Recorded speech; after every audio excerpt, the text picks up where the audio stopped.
que você espera das mineradoras, já que Vale já reportou a sua prévia operacional, o preço do minério de ferro está estagnado de lado, mas as ações das mineradoras estão tradando como a gente não via há bastante tempo, É. dizendo.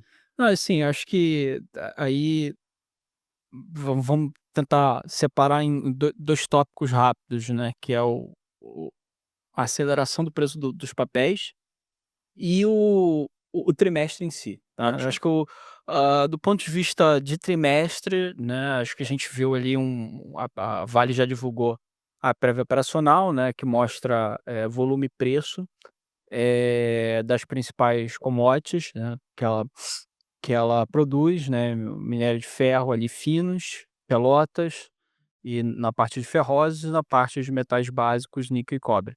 Isso. Eh, e a gente viu basicamente ali um trimestre onde a produção continuou sendo muito forte, fechou o ano inclusive acima do guidance, lembrando que em dezembro, quando a Vale faz o Vale Day, né, Investor Day, eles já dão um um guidance refeito em relação ao ano, porque ele já está em dezembro, então ele já tem uma visibilidade muito grande do que ele vai fazer no ano full fechado de 2025. Então, o guidance geralmente de volume é um guidance de bandas, banda inferior e banda superior. Então, em dezembro, ele tinha falado: Ó, vou chegar na banda superior do meu guidance que eu tinha dado antes, né, 335 milhões de toneladas, e eles acabaram fazendo 336. 1 milhão de toneladas acima, mas de qualquer forma mostra que, assim, a companhia vem sempre alcançando ali o topo dos indicativos em termos de volume de produção. O que a gente viu que ficou um pouco aquém do que a gente desejava foi mais a parte de vendas, né, então, a gente imaginava que ia ter um estoque em trânsito, um efeito de estoque em trânsito um pouco maior em relação a 3T e 4T, né. Sazonalmente, os terceiros trimestres são os melhores trimestres de produção e quartos trimestres os melhores trimestres de venda. Tem que lembrar que para você realizar uma venda, tem venda fechada no porto da China e o trajeto Brasil-China demora mais ou menos 45 dias de navio. Então, parte do volume que ela produz no terceiro trimestre, ela executa a venda, finaliza a venda no trimestre subsequente. Então a gente, né, projetava ali um estoque em trânsito sendo efetivado de vendas do trimestre anterior para esse, um pouco maior do que acabou acontecendo, tá. Então as vendas decepcionaram a gente um pouquinho, veio um pouquinho abaixo do que a gente esperava, um pouquinho abaixo do consenso, e aí a gente, né, acho que foi um pouco dessa estimativa, assim, a produção veio um pouco melhor, vendas vieram um pouco pior, mas efetivamente o que importa acaba sendo a venda, né, é preço realizado sobre o volume vendido e não sobre o volume produzido. E da parte do preço, o preço vem em linha com o que a gente esperava, teve uma alta trimestral, né, o preço do minério de ferro acelerou trimestre a trimestre, eh, a Vale teve um aumento de mais ou menos quase 2%, de preço trimestre a trimestre, teve, um prêmio que voltou para o segmento de deságio, tá, um prêmio negativo no quarto T, né, no terceiro trimestre tinha sido levemente positivo, e a gente volta a parte de negativa agora no quarto T com um deságio de menos $0,3 por tonelada, no tri passado tinha sido mais 0,7 de prêmio. Isso tem a ver com composição de mix, a gente tem observado que a Vale tem ido cada vez mais para o mix, a gente já falou isso aqui em outras oportunidades e várias vezes em relatório, É. mix de portfólio de qualidade média, então tem vendido menos, o IOCJ, que é o minério ferro de puro extraído de Carajás de 65%.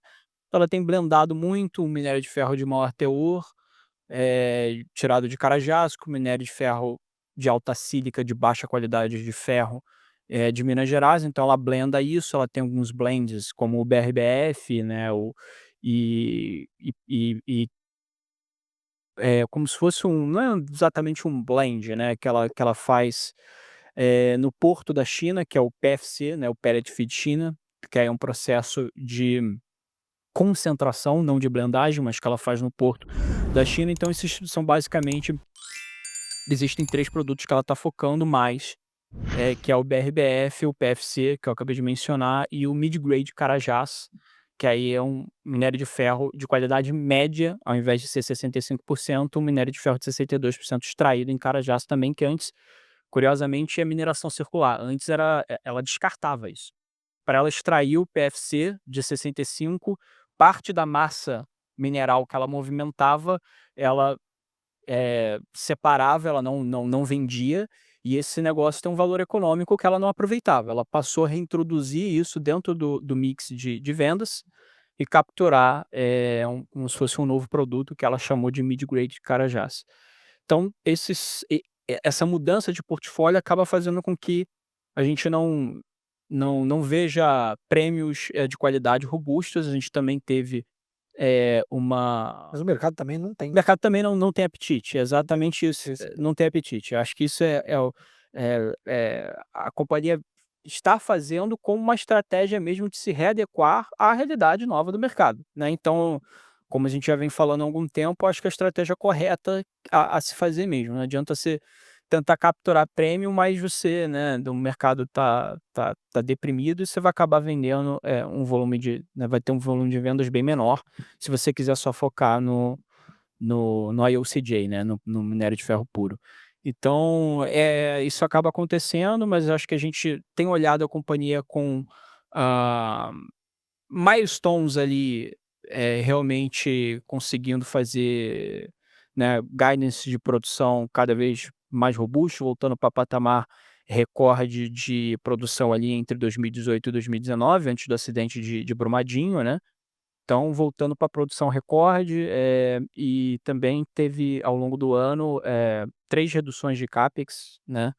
Então, quer dizer, você reduz o CAPEX, né, você reduz o investimento e você volta a produção a patamares, históricos, né. Então, assim, quer dizer, ela está produzindo mais com menos investimento, né, então que é o cenário ideal, que aí você aumenta a tua capacidade de geração de caixa. Então acho que, assim, desse ponto de vista, a companhia anda, muito bem. Teve essa situação, acho que vale a pena comentar rápido ali desse acidente que teve de destravamento de água, em Minas Gerais. Recentemente saiu uma notícia de que o Ministério Público Federal colocou ali um pedido de bloqueio de 1 bi.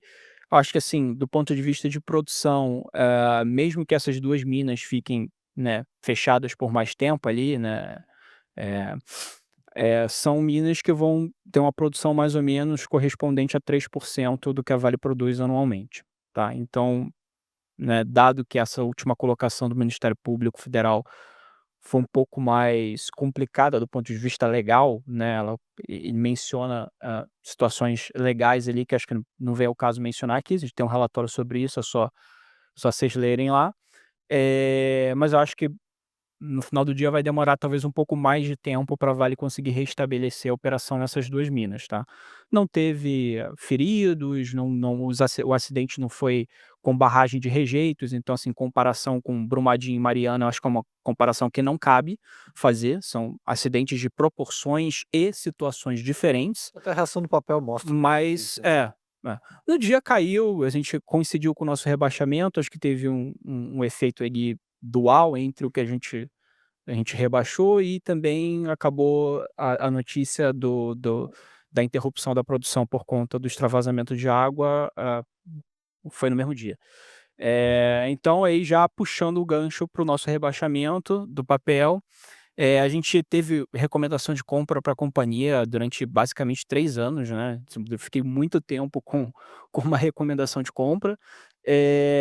Aí a gente, né, viu principalmente o fluxo gringo entrando na bolsa, né, Via Basf, forte, né, fortíssimo. Então acaba entrando muito fundo passivo, né, que replica índice. Vale tem um peso muito grande no índice, acho que o peso está próximo de 11% do índice. Então esse papel acaba sendo carregado por um movimento forte de entrada de fluxo estrangeiro. Além disso, o preço do minério de ferro, se você comparar com 6 meses atrás, o preço do minério de ferro está mais ou menos 10% acima do patamar de 6 meses atrás. Então isso impulsionou bem o papel de Vale, nos últimos 2 meses, né. Então em 60 dias o papel lá explodiu quase 50%, de Fora de metais alta, básicos, né, e aí tem esse outro ponto que é metais básicos, assim. Ouro, a Vale tem uma participação, mas é muito pequena, acaba sendo um byproduct ali, um subproduto da extração, de níquel e cobre, né, que ela extrai um pedaço, inclusive não é receita, é uma dedução de custo. Então, quando o preço do ouro sobe, na verdade, o que a Vale costuma fazer é reduzir o guidance de custo da parte de metais básicos, né? Porque a receita de ouro ela entra como subproduto, reduzindo o custo da extração de níquel. Então, o que a gente tem observado é que, basicamente, o metal que a gente acha que faz mais sentido no portfólio da Vale de metais básicos é o cobre. sim. O cobre ele está com uma oferta muito restrita, né, então a gente está vendo O em termos de fundamento, faz mais sentido, porque a oferta está restrita, a demanda tá alta e você tem esse viés especulativo de entradas de fluxos, nessas commodities metálicas, né. O minério de ferro surfou muito pouco isso, tá, então acho que commodities metálicas que mais subiram ali foi ouro, prata, cobalto, o próprio cobre, o níquel um pouquinho, surfou um pouquinho, mas bem menos do que o cobre. Eh, e o cobre acho que carrega esses 2 vieses, né, esse viés especulativo da entrada de fluxo em commodities metálicas e também, do ponto de vista fundamentalista, é uma commodity que está com restrição de oferta, que ajuda o preço a ficar bem alto. Então, nos números da Vale, acho que, como estou dizendo aqui, acho que foi um destaque bom de falar de VBM ou a parte de cobre, porque embora haja uma oferta restrita do ponto de vista global, a Vale tem ido muito bem em volume de cobre, produção e vendas. sim.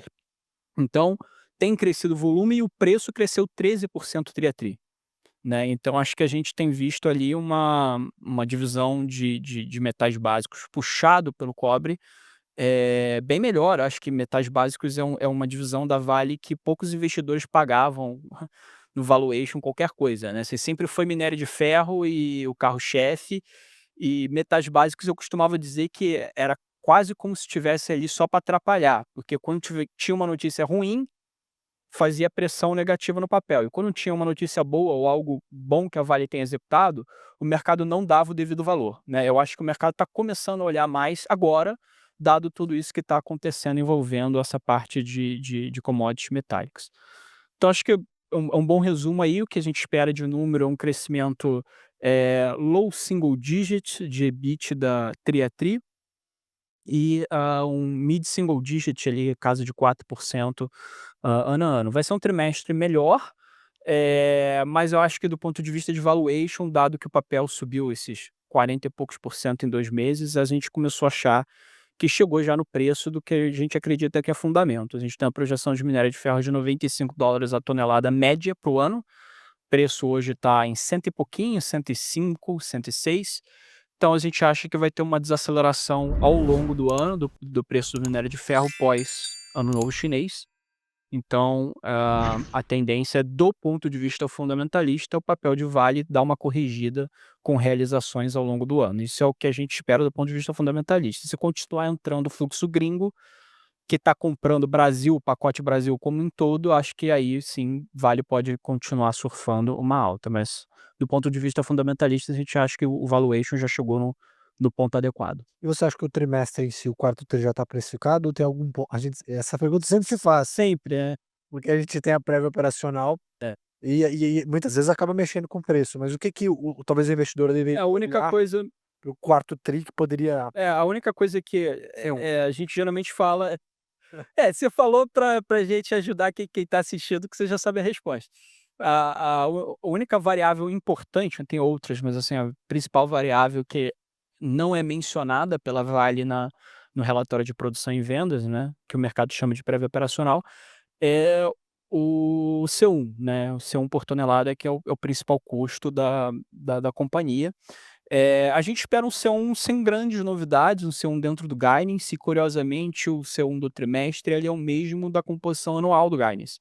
Então a gente espera para o trimestre $21,3 por tonelada, isso exatamente igual à média do ano, 21,3, que ficaria dentro do guidance que a Vale estabeleceu. Então, sem grandes surpresas, a gente teve uma variável que compõe, que aju que mexe com o C1 é o dólar, né, eu já falei isso em outras oportunidades aqui, só que o dólar ele ficou quase lateralizado tri a tri, teve uma leve redução de média de 1% na taxa de câmbio tri a tri, o que não é 1% acaba não sendo tão sensível para o C1 por tonelada, né. Eh, Ela vendeu um pouco mais de minério de ferro de terceiros, então como é C1 excluindo compra de terceiros, isso mexeria um pouco na base, mas por outro lado as vendas totais, tanto de mineração própria quanto de terceiros, acabou, como eu mencionei no início, ficando abaixo do que a gente esperava. Então a gente acabou não mudando a nossa projeção de C1, porque, né, uma coisa compensou a outra, o terceiros compensou com uma venda total abaixo, então na base acabou ficando o C1, né, a gente manteve a nossa estimativa de C1 em 1,3. Isso é uma redução ano a ano, mas é uma alta considerável mid-single tri a tri. Então o C1 deve subir um pouco tri a tri, até por conta, né, de um trimestre com um pouco menos de diluição de custo fixo, que é o quarto trimestre em relação ao terceiro, que é o que melhor produz. E o Nishiko sempre foi um grande crítico da recomendação de compra do Igor em Vale, né, agora que o Zé comeu e o papel só sobe, né. Sim, longo prazo, né, eu gosto da vantagem competitiva da empresa, enfim. Eh, mas enfim, o negócio é o curto prazo, né.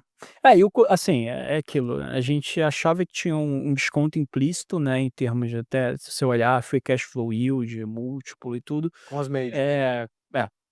Até mesmo para a própria comparando com a própria Vale em relação à média histórica, Sim. né, mas isso tudo teve uma forte descompressão, né, pra você passar rapidamente aqui os números para o pessoal, né, a gente viu um free cash flow yield, de 12% em uns quebrados, quase 13% para 2026, esse número já está em 9, né, então a gente teve uma descompressão considerável em 60 dias da estimativa de free cash flow yield. Dividend yield a gente espera 8 para esse ano, já foi 12 em 60 dias atrás. E múltiplo A EV/EBITDA companhia piorou, né, que não é isso, exatamente, ficou mais caro, é isso aí. EV/EBITDA, a gente tá vendo a companhia negociando a mais ou menos 5,3, 5,4, EV/EBITDA para 2026, este tá aí que deve ser um dos maiores e é um dos 3 múltiplo anos. exato, é o múltiplo histórico, média histórica da companhia é 5, ou seja, tá negociando até um pouco acima do múltiplo histórico e um indicativo de que né, a operação, a melhora operacional, de produção, tudo isso que a gente veio falando aqui, já está no preço, do ponto de vista fundamentalista, né.